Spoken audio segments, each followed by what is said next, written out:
I called Children's Mercy home. You lived here. I lived here. They just really made an impact on our lives. Specifically the nurses, they were there for everything. Just realizing the impact that I can make, how do you identify not just someone who can do the job, but are committed to the culture and the vision of Children's Mercy.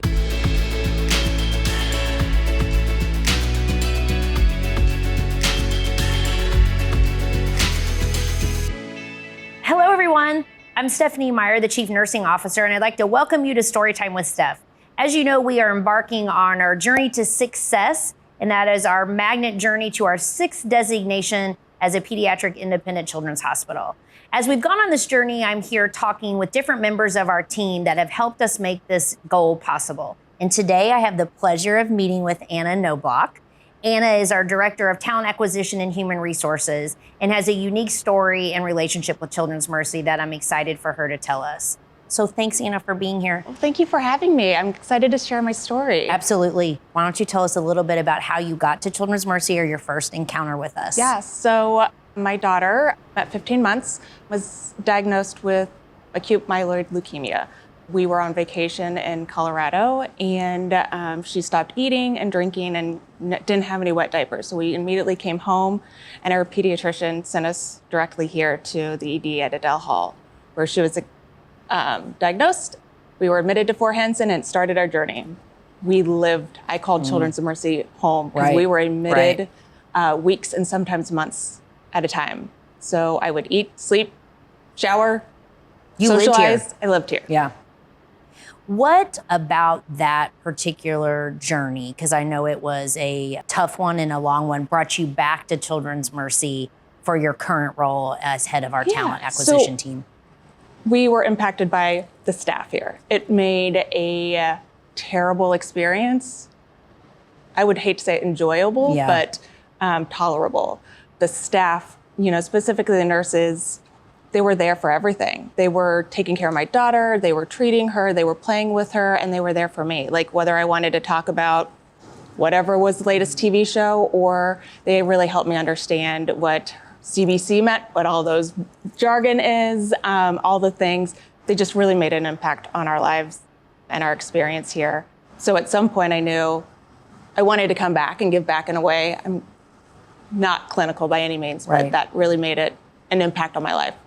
Not clinical, but a unique perspective of what not only we might be looking for in a clinical provider or a nurse, but what a family might be looking for as well. Yes. And so I think that's a unique piece of Anna's story, that she's able to now lead our talent division and helping us recruit the very best talent.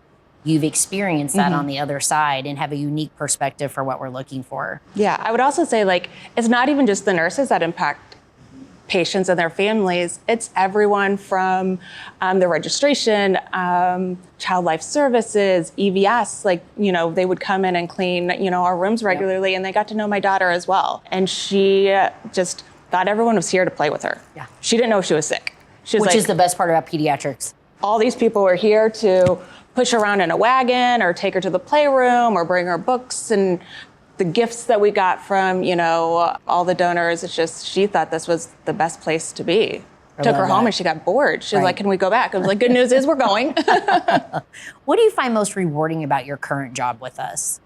I think just realizing the impact that I can make on families. So really, how do you identify not just someone who can do the job, but are committed to the culture and the vision of Children's Mercy? So how do you really find those people that are going to sit down and maybe play with the kids or say hi to someone that maybe looked like they're having a bad day? It's just really able to give back in a way that I don't know that I would have thought about, 16 years ago. So Anna, when you're looking for a potential candidate for us, what are the characteristics you think it's important for us to be mindful of? I think we're looking for, again, the skill set, right? You've got to be able to do the job, but also those things that really focus on that commitment to the vision and the culture here. I think, culture is so important and being able to fit into that. So how do you fit into that culture? And I think a big piece also is the flexibility. Right. The adaptability, I think, is so key in the ever-changing world of healthcare, whether you are a bedside nurse or if you're in finance, right? It changes all the time. So I think adaptability and flexibility are probably the key pieces that we look for.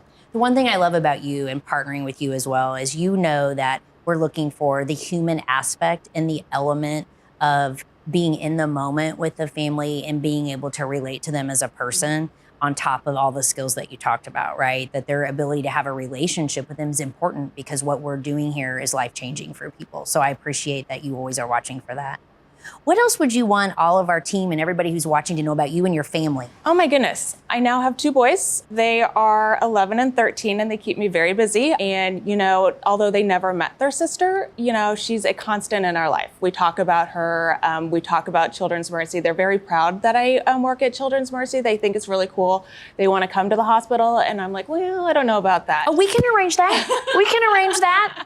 But they are very much important parts of my life. It was hard, obviously, but having them and being able to share her story with them too, I think it's been really good. Tell us a little bit about the scholarship you and your husband started. Yeah. We feel very fortunate and lucky to have had that and to help support our hematology oncology nurses, but I'm especially appreciative of that and would love for you to tell us a little bit about it. Yeah, so after she passed, we started a foundation and kind of couldn't figure out what we wanted to do with it for a while, and finally decided that we wanted to start a scholarship for employees who wanted to be hemat nurses. And so a couple years ago, we started our scholarship, and I think we've awarded 3 scholarships. It's really exciting to be able to give back to a group that gave us a lot in our time here. And I'm happy to say I think our scholarship for this year just got offered a grad nurse position, so we're excited for her. And that's got to be a good feeling to see that come full circle, that you've offered the scholarship based on an experience you had, and then now all of a sudden you actually see it awarded to somebody who's starting as a new grad in hematology oncology and can offer that perspective uniquely to you and then to them. Yeah, it is such a great feeling knowing that we can do something for someone that can make an impact. It's also fun to see people who, were our nurses and I run into them in the hallways, and it's such a great feeling that they are still here and still doing, And they never forget you. I don't know if that's a good thing or bad thing. No, good for you, I'm sure.